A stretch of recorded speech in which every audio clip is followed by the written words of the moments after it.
So what do you do if you are married to someone who has very different spiritual beliefs and values than you do? That is what we are going to be talking about in today's episode of Relationship Radio.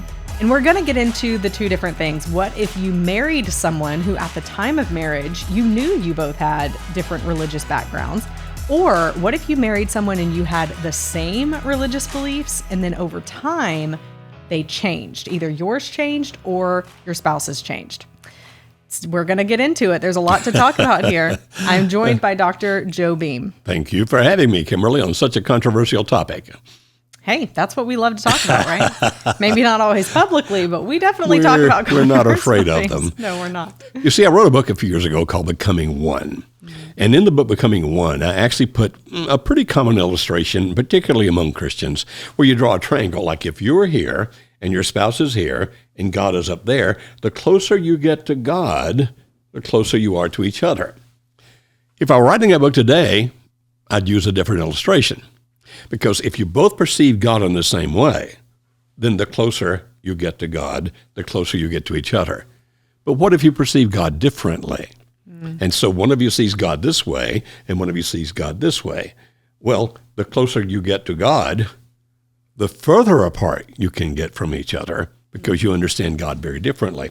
And so let's say if you have a Christian, for example, married to an atheist, or a Muslim married to a Jew. In other words, people where the religions really don't mesh that well together, although there can be a lot of mesh, but don't necessarily mesh that well together to begin with. And so my perception of where I should be headed and your perception of where you should be headed are two very different places. And by pursuing those paths, we can actually grow apart. So the question becomes, do you let that happen? Or is there anything you can do about it? Mm-hmm. That's the question. You're going to tell us the answer. Okay, when we talk about beliefs and values, when we talk about spiritual attraction, we talk about beliefs and values. Beliefs are those things that you hold to be true. Values are how you believe that you should live. And as a matter of fact, typically how you believe everybody should live. And so if I believe that, for example, I'll take one of our current controversies in America. If I believe that life begins at conception, my value system would probably not include abortion. If I believe that life begins at birth, then my actual value system could include abortion. And so it's the beliefs typically where people wind up being different. Like, what do you believe about this or that or the other? Now, if you're contemplating marriage and haven't married yet, one recommendation we would have is discuss your beliefs. Find out where you are similar. Find out where you are dissimilar. Then discuss the values that you have developed based on those beliefs. Again, finding where you're similar and where you're dissimilar. Now, if you're not yet married to each other and the similarities are enough that you can live in harmony with each other, good. If your beliefs and values are so dissimilar that you think that you cannot live in harmony with each other, if you're not yet married, you might want to rethink this relationship. Because belief and values actually becomes part of identity, right? Mm-hmm. It's part of who we are. Yeah, I would say it's the core of who we are. Many of our listeners have heard us talk about pies. If we were to think about pies as layers, then that physical is the outer layer. Intellectual gets just a little bit deeper to how we think. Our emotional is more of how we feel, which is another further layer deeper. And then spiritual is right at that core. It is our beliefs and values, the things that we're passionate about, that can make us angry, that drive us. It just is who we are. Mm-hmm. And so if you know ahead of time that they're different, we would suggest that you don't just brush that aside and think we'll fix that later. So let's just take then, for example, if you have a Muslim married to a Jew. Okay, the Muslim would want to go to the mosque on their holy day, and the Jew would want to go to the synagogue on their holy day. And they may be thinking, well, but we still love each other, so that makes a good relationship, and we don't need to worry about that. Well, probably not until such time as children come into the picture. And then it's a matter of how do we raise the children? Do we raise them going to the synagogue? Do we raise them going to the mosque? Do we raise them where they go to each? I don't even know if that's possible based on their belief systems. But children is usually where it typically starts coming to a head. Yeah. Like what is going to happen with our kids? And so the first recommendation I would make then is if you are already in the marriage and you have very different beliefs and value systems, find as many similarities as you can and focus on those. So, for example, a friend of mine who is an atheist is married to a woman who is a very active Christian. And when it comes to discussing whether God exists or not, it doesn't go very well. But because of the fact that they love each other, they have very common beliefs and values in most other areas of life, and the fact that she takes her children to church and he's okay with that. Mm-hmm. It doesn't bother him that she takes the kids to church. And as they get older and become teenagers, which they are beginning to be now, then sometimes they'll say, Dad, why don't you believe that there is a God? And Dad will very calmly explain his beliefs to them. So they have worked out a compromise where it works out okay for them, although they hit a snag. When one of the kids got old enough and wanted to be baptized, the wife and the kid wanted my friend to come to the baptism. And it was like, but does that somehow deny what I believe to be true? And it was a snag there for a while. But the bottom line is, if they're very different, find out as much as you can that you have similar and concentrate on those things. It may mean that you want to be going to different places of worship or no place of worship at all. But try to focus on what you have that you agree on and do that as much as you can if it is possible. Now, the bigger problem typically comes, Kimberly, if one of them changes their belief and value system after they're married. Mm-hmm. Mm-hmm. So again, please tell us. So the question that keeps coming to my mind here is, it's important that that neither of them tries to control the other, because both of them need that freedom of religion and being able to worship wherever they are. Now, there are certain religions where this wouldn't even be a conversation, because they would not marry outside of that religion. Right. But for the people where this is the situation, they're probably less conservative in the religion if they initially marry someone who's a completely different religion, not just talking about like a Baptist versus a Methodist. Sure. Methodist. Yeah. Okay. Right. So putting that there, it's important that neither controls the other. But what about when one of them wants to convert the other?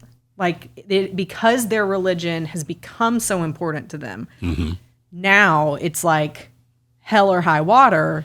I need this person to believe what I believe because I am worried about their future life, like the afterlife. Mm-hmm. Well, let's think about that from the terms of, since I'm a Christian, let me talk about that in terms of the Christian faith, for example. In 1 Corinthians 7, it talks about if a believer is married to a non-believer and gives some principles there. Mm-hmm.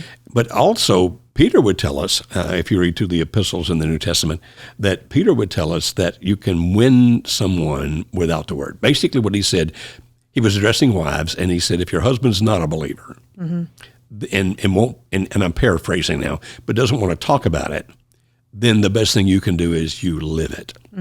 Okay. And so I think that would be the key, that I'm going to live consistently with my beliefs and values, as consistently as any human can, because none of us is going to do it perfectly. I mean, we just don't, but as consistently as you can. And so if you can't come to an agreement by discussion, often you can finally find a way to get along with each other, and conversion even can occur based on how you actually live. I remember back many years ago, I was in Birmingham, Alabama, and there was a woman who had rented a room from this couple because times were beginning to get tough back then. And she was an atheist, and they were very dedicated Christians. Now, when I met her, she was also a Christian. And I said, well, what led you to become a Christian? She said, watching this big financial recession we went through. Basically, it was back in the days when President Carter was president of America, and prime rate went up to like 20%, something like that. I mean, it was a pretty tough time financially. And he lost his job, this guy did, and she watched how this couple dealt with the financial difficulties, the stresses, all those kinds of things. And she said, what led me to want to become what they are is based on how I saw them live and how genuine it was. And so if I feel a strong need to convert my spouse to my religion, I would recommend then live your religion as best you possibly can. Don't try to force it on the other person. If they discuss it, wonderful. discuss it, but not in terms of condemnation, but in terms of let me help you understand what I believe. Again, because I'm a Christian, I can illustrate better with Christianity. One of my friends who is a Nazarene pastor said sometimes people will say, I don't believe in Jesus. And he says, well, tell me about the Jesus you don't believe in. And he said, most every time when they finish, he says, I don't believe in that Jesus either. Let me tell you about the Jesus I follow. And so it's a matter of listening, understanding, those kinds of things. But sometimes that change during a marriage is not that a person changes to another religion that's similar, like Methodists and Baptists, but actually changes to a religion that is contradictory. Right. And that becomes a really difficult thing to do then. Yeah, right. And again, because you and I have seen, well, I don't know about you, I've seen it more often where two Christians, like devoted Christian people, marry each other, and then over time, one of them becomes an atheist. And that is heartbreaking and heart-wrenching, because with that change in beliefs and values comes a change in behaviors and actions. Absolutely. And so that's where the one who's still abiding to their original beliefs and values is saying, this isn't what I signed up for. This isn't the life that we said I do to back then, but now I'm committed. And I, because of my beliefs as well, I don't want to divorce. But how am I supposed to deal with these behaviors that I don't approve of? I'm not sure how other religions handle that. In the religion that I'm part of, Christianity, there's a passage in 1 Corinthians 7 that says, but if the unbeliever departs, then the believer is not bound. My understanding of that passage, and maybe you understand it differently, but my understanding of that passage is that if you're abandoned by the other person because he or she will no longer live in a fashion where that you can actually get along with each other. In other words, I'm going to, either you change over to my, say, atheist beliefs, or I'm going to leave you. 1 Corinthians 7 would seem to say, well, tell them that as much pain as that's going to cause you, that they can go. Let them depart. Because of the fact that, as you said earlier, it's the core of who we are. And it's very difficult to become one with a person who is very different to us. Now, we run into it less often, at least I do. Not necessarily our organization, but me. I run into the problem less often, like with a Jew marrying a Catholic or a Muslim marrying a whatever. Most often I see it when they are parts of different denominations of Christianity. Because we live in the South in the USA, and Christianity is pretty rampant around here. Well, yeah, and we are Christians. And so I definitely am one. Yeah. No matter what they say on the internet about me, I definitely am one. But sometimes it's like, well, my husband's a Baptist, and I'm a Methodist, or I'm a member of the Church of Christ, or I'm a whatever. And so one lady actually said this to me once. She said, we're best friends until it comes to Sunday. And then we have to go to different churches. But we're okay with that until our children came along. Now, that's most often when we see it, is people within the same religion that are part of different groups within that religion and feel that they can't compromise. What recommendations would you make there? So I will start by saying you have more experience with this one than I do, because the more I hear about some of the different denominations and how mean they can be to each other, the more I'm like, this can't be true. But it goes back to that same principle of if you having that conversation about where you can compromise, where can you agree, where can you compromise, and what is it that each of you are truly looking for? Like, what is the core issue in the Methodist versus the Baptist or whatever it is? What are the core issues that you're disagreeing about, but what are the ones you can agree more on? And that's why, again, I haven't read this research in a few years now, so I probably need to go look it up again. But what we're finding that when that kind of disagreement happens, like within a religion such as Christendom, you have different belief systems because you're a Methodist and you're a member of the Church of Christ or whatever it might be. Then they found from research the couples that did best with that were the couples who would choose a third church.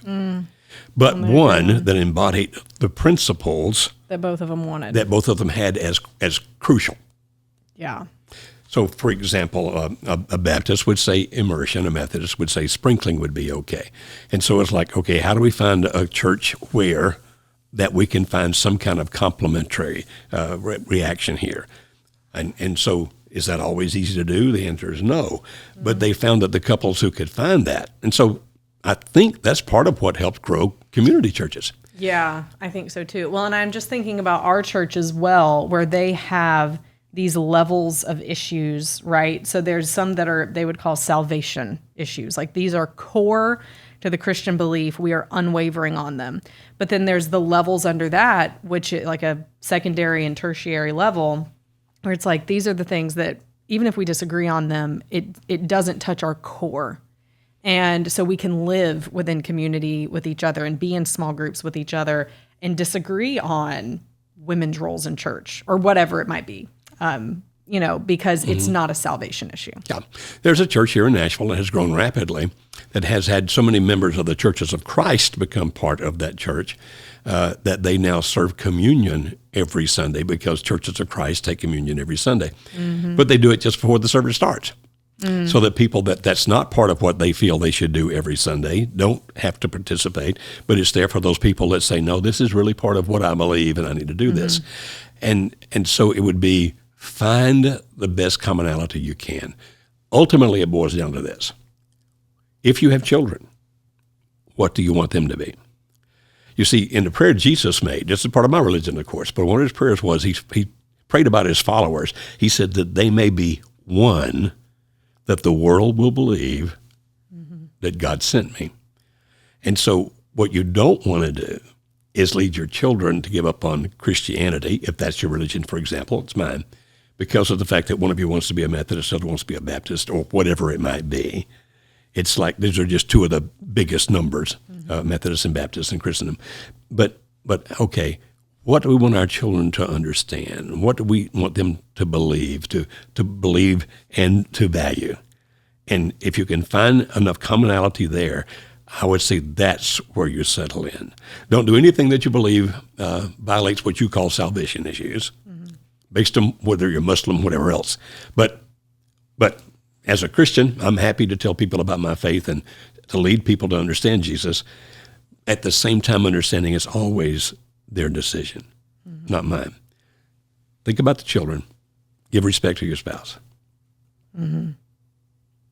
Well, I think that about solves all the answers of the world. Well, it's not an exactly do this answer. It's more of a suggestion, but it really comes down to respecting the other person and trying to accept them even when they don't see things the same way you do. And we're talking about that not for salvation, but for relationships, for a husband and a wife, for example, parents and children.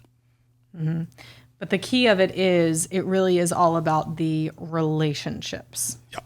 Because no matter how much you may want the other person to agree with you or your religion, for whatever motives that you have behind that, if they feel controlled by it, it's only going to push them further away. That's correct. So loving them is major.